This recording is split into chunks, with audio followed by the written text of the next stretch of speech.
Have you ever ইম্যাজিনড আপনি কি কখনো কল্পনা করেছেন একটি পৃথিবী যেখানে ঘড়ি নেই, ক্যালেন্ডার নেই আর মোবাইল ফোন নেই? এক মুহূর্তে যদি সব হারিয়ে যায়, আমরা কি বুঝব কখন সকাল, কখন দুপুর, কখন রাত? অফিস বা স্কুলে পৌঁছানো সম্ভব হবে না, ট্রেনে উঠতে পারবেন না, এমনকি নামাজ বা প্রার্থনার সময়ও বুঝতে পারবে না। কিন্তু হাজার হাজার বছর আগে মানুষ ঠিক এমন পৃথিবীতে বেঁচেছিল। ঘড়ি, ক্যালেন্ডার, এমনকি মিনিট বা সেকেন্ডের ধারণা ছিল না। তবুও তারা জীবনযাপন করত, কৃষি করত, শিকার করত, উৎসব করত, যুদ্ধ করত। তাদের একমাত্র শিক্ষক ছিল প্রকৃতি, সূর্য, চাঁদ, তারারা। এরা ছিল জীবনের সময় মাপার যন্ত্র। ধরে নাও তুমি একজন প্রাচীন যাযাবর। ভোরবেলা ঘুম থেকে উঠো, সামনে বিশাল মরুভূমি, আকাশে সূর্যের প্রথম আলো। এই আলোই তোমার নতুন দিনের সূচনা। সূর্য যখন ক্রমে ওপরে ওঠে, সবাই জানে এখন কাজের সময়। সন্ধে হলে সূর্য ধীরে ধীরে পশ্চিমে হেলে যায়, বোঝা যায় দিন শেষ।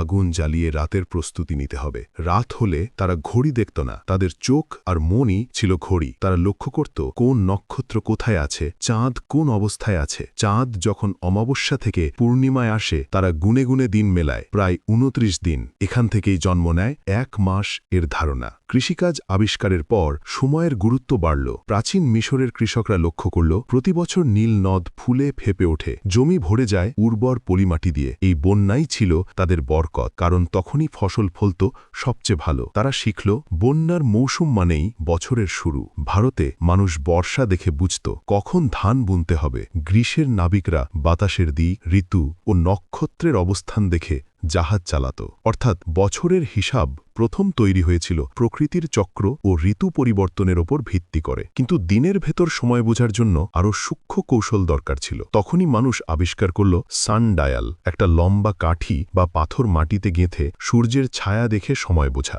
সকালবেলায় ছায়া লম্বা, দুপুরে ছোট, বিকেলে আবার লম্বা। ভাবো, খ্রিস্টপূর্ব ৩৫০০ সালের মিশরের একদল কৃষক মাঠে দাঁড়িয়ে ছায়ার দিকে তাকিয়ে বলছে, আচ্ছা এখন বীজ বোনার সময়। রাত হলে সূর্যের ছায়া আর দেখার উপায় থাকে না। তখন জন্ম নিল ওয়াটার ক্লক। একটা পাত্রে পানি রাখা হতো, নিচে ছোট ছিদ্র দিয়ে ধীরে ধীরে পানি পড়ত। পানি কতটা পড়েছে তাই বোঝাতো কত সময় পেরিয়েছে। এরপর এসেছে স্যান্ড ক্লক বা বালির ঘড়ি। দুটি কাচের পাত্র, মাঝখানে সরু পথ, বালি অপরের দিক থেকে নিচে পড়তে পড়তে সময় বোঝাতো। আজও আমরা সিনেমায় দেখি সৈন্য বা বিচারক সময় মাপতে বালির ঘড়ি ব্যবহার করছে। সেই জন্ম হয়েছে হাজার বছর আগে। রাতের আকাশ সবসময় মানুষের কাছে রহস্যময়। সূর্য, চাঁদ যেমন সময় বোঝায়, তারারা তার চেয়েও বেশি তথ্য দিত।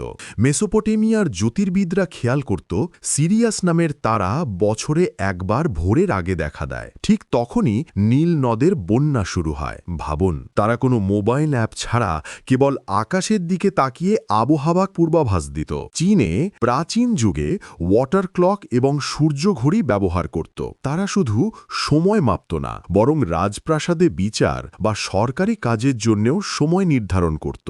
মায়াদের সভ্যতা আকাশের চলাচলকে পর্যবেক্ষণ করে তাদের জ্যোতির্বিজ্ঞান ও ক্যালেন্ডার তৈরি করেছিল। তারা জানত কোন দিনে সূর্য নির্দিষ্ট জ্যোতিবিন্দু দিয়ে ওঠে, কখন বর্ষা শুরু হবে। আসলে আকাশই ছিল তাদের সবচেয়ে নির্ভরযোগ্য ক্যালেন্ডার। প্রাচীন ধর্মীয় আচারও সময়ের সাথে নিবিড়ভাবে যুক্ত ছিল। ইহুদিরা সপ্তাহের একদিন সাবাত পালন করত। ভারতের বৈদিক যুগে যজ্ঞ, পূজা, অল অফ দেম নক্ষত্র এবং ঋতুর ওপর ভিত্তি করে নির্ধারিত হতো। মিশরে দেবদেবীর পূজা ঠিক সময়ে করা হতো। আর প্রাচীন আরবরা চাঁদের অবস্থান দেখে হজ বা মেলার তারিখ ঠিক করত। অর্থাৎ সময় শুধু কাজের জন্য নয়, ধর্ম, বিশ্বাস ও সংস্কৃতিরও অংশ হয়ে উঠেছিল। প্রাচীন মানুষ বুঝত প্রকৃতির ছন্দ না মানলে জীবন চলবে না। শিকার ও ফসলের জন্য সময় খুব জরুরি, আর ধর্মীয় আচারও যথাযথ সময় করতে হবে। গ্রিকরা ওয়াটার ক্লককে আরও উন্নত করল।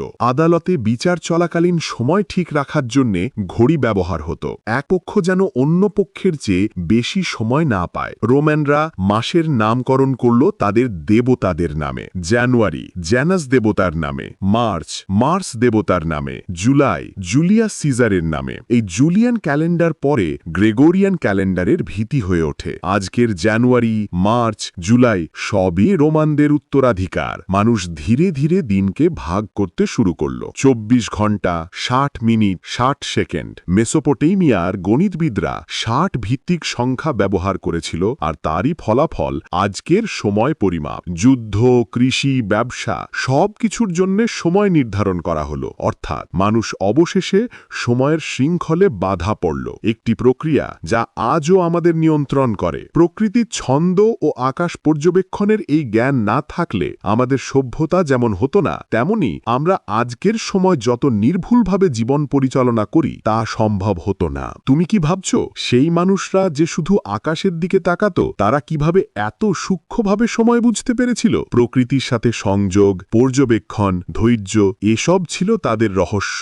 এমনকি আজও যখন আমরা আকাশের নক্ষত্র দেখি, ধীরে ধীরে বুঝি সত্যিই তারা কত জ্ঞানী ছিল। প্রাচীন মানুষ শুধু আকাশের দিকে তাকিয়েই সময় বুঝে না, তারা প্রযুক্তির সাহায্য নিয়েও সময় নির্ধারণ করত। ওয়াটার ক্লক ছিল সেই সময় সবচেয়ে সূক্ষ্ম যন্ত্র। একটি পাত্রে পানি রাখা হতো, নিচে ছোট ছিদ্র দিয়ে পানি ধীরে ধীরে পড়ত। কতটা পানি পড়েছে তা দিয়ে তারা জানত কত সময় কেটে গেছে। এরপর এসেছে স্যান্ড ক্লক বা বালির ঘড়ি। দুটি কাঁচের পাত্র, মাঝখানে সরু পথ। বালি ওপরের দিক থেকে নিচে পড়তে পড়তে দিনের বা কাজের নির্দিষ্ট সময় বোঝাত। এই প্রযুক্তি শুধু কৃষিকাজের জন্য নয়, যুদ্ধ ও বিচারেও গুরুত্বপূর্ণ ভূমিকা পালন করত। প্রাচীন গ্রিক বা রোমান আদালতে ঘড়ি ব্যবহার করত যাতে কোনো পক্ষ অন্য পক্ষের থেকে বেশি সময় না পায়। যুদ্ধেও সৈন্যরা বালির ঘড়ি বা সূর্য ঘড়ি ব্যবহার করে অভিযান শুরু এবং শেষ করার সময় নির্ধারণ করত। এটি ছিল সঠিক সময় ব্যবস্থাপনার প্রথম উদাহরণ। কৃষিকাজেও সময় অত্যন্ত গুরুত্বপূর্ণ ছিল। মিশরের নীল নদের বন্যা, ভারতের বর্ষার আগমন সবই নির্ধারণ করত ফসল বোনা ও কাটা শুরু করার সময়। এক মুহূর্ত ভুল হলে পুরো ফসল নষ্ট হতে পারত। এছাড়া মন্দির ও ধর্মীয় আচারেও সময় নির্ধারণ করা হতো। প্রতিটি পূজা, যজ্ঞ, উৎসব নির্দিষ্ট দিন, মাস ও ঋতুর সাথে মিলিয়ে করা হতো। প্রাচীন মানুষ বুঝত সময় মাপা শুধুই কাজের জন্য নয়, জীবন পরিচালনার সব ক্ষেত্রেই অপরিহার্য।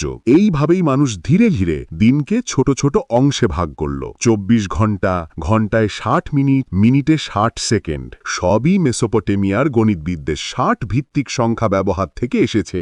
আজকের আমাদের আধুনিক সময়ের ধারণা, যেমন ঘড়ি, টাইম জোন, সেকেন্ড, সবই তাদের অবদান। চিন্তা করো, এক প্রাচীন গ্রাম যেখানে গ্রামের মানুষ সকাল থেকেই মাঠে কাজ শুরু করছে। একজন কৃষক সূর্যের আলো দেখে বীজ বোনার সময় বুঝছে, অন্য একজন পুরোহিত তার যজ্ঞের আগুন জ্বালাচ্ছে সঠিক মুহূর্তে। সৈন্যরা প্রস্তুতি নিচ্ছে অভিযান শুরু করার জন্য। কেউ ঘড়ি দেখছে না, কেউ ক্যালেন্ডার দেখছে না, তবুও সবাই জানছে ঠিক কতটা সময় পেরিয়েছে। সময় শুধু একটি সংখ্যার মধ্যে সীমাবদ্ধ ছিল না, এটি ছিল প্রকৃতির ছন্দের সাথে মানুষের সংযোগ। আকাশ, চাঁদ, নক্ষত্র, নদী সব মিলিয়ে তৈরি করেছিল মানুষের জীবনযাত্রার ছন্দ। এই প্রাচীন প্রযুক্তি এবং প্রাকৃতিক পর্যবেক্ষণ ছাড়া আজকের আমাদের আধুনিক সময়ের ধারণা কল্পনাও করা যেত না। আজ আমরা যখন ঘড়ির দিকে তাকাই, মিনিট ও সেকেন্ড গুনি, বুঝি কতক্ষণ কাজ করেছি, কতক্ষণ বাকি আছে। কিন্তু এই আধুনিক সময়ের পেছনে লুকিয়ে আছে হাজার বছরের গল্প। একসময় মানুষ কেবল সূর্য,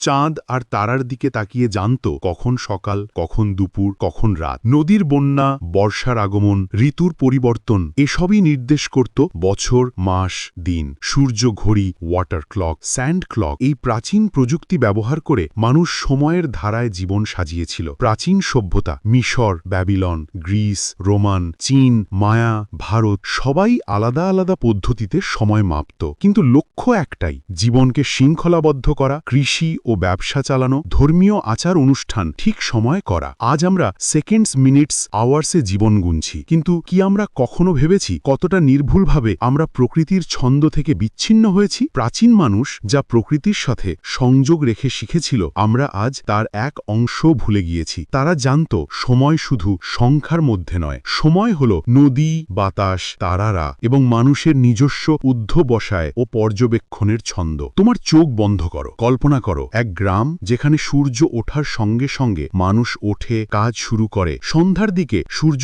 পশ্চিমে হেলে গেলে তারা আগুন জ্বালায়। রাতের আকাশে তারা তারাদের দিকে তাকায়, চাঁদের পরিবর্তন গোনে। এভাবেই তারা জানত সময় চলছে। কোনো ঘড়ি নেই, কোনো ক্যালেন্ডার নেই, তবুও জীবন চলেছে ছন্দময়। এটাই আমাদের শেখায় যে সময় আসলে সংখ্যা নয়, এটি অনুভূতি, পর্যবেক্ষণ এবং প্রকৃতির সাথে সম্পর্ক। তুমি কি কখনো ভেবেছ যদি আমরা আবার সেই প্রাচীন পৃথিবীতে ফিরতাম, কি আমরা ঘড়ি বা মোবাইল ছাড়া বাঁচতে পারতাম? সময় বোঝার এই প্রাচীন কৌশলগুলোই আমাদের সভ্যতাকে আজকের অবস্থায় এনেছে। অতএব যখনই আমরা ঘড়ির দিকে তাকাই, মিনিট ও সেকেন্ড গুনি, মনে রাখি সবকিছু শুরু হয়েছিল আকাশের দিকে তাকানো, নদীর প্রবাহ দেখানো, সূর্যের ছায়া বোঝার মধ্য দিয়ে। মানুষের কৌতূহল, অধ্যবসায় এবং প্রকৃতির সাথে সংযোগ, এই তিনটি উপাদানই আজকের আমাদের আধুনিক সময়কে সম্ভব করেছে। এভাবে আমরা শেষ করি যেখানে প্রাচীন মানুষ আমাদের শিখিয়েছে যে সময় হল জীবনকে বাঁচানোর, শৃঙ্খলাবদ্ধ করার এবং প্রকৃতির ছন্দের সাথে মিলিয়ে চলার গল্প।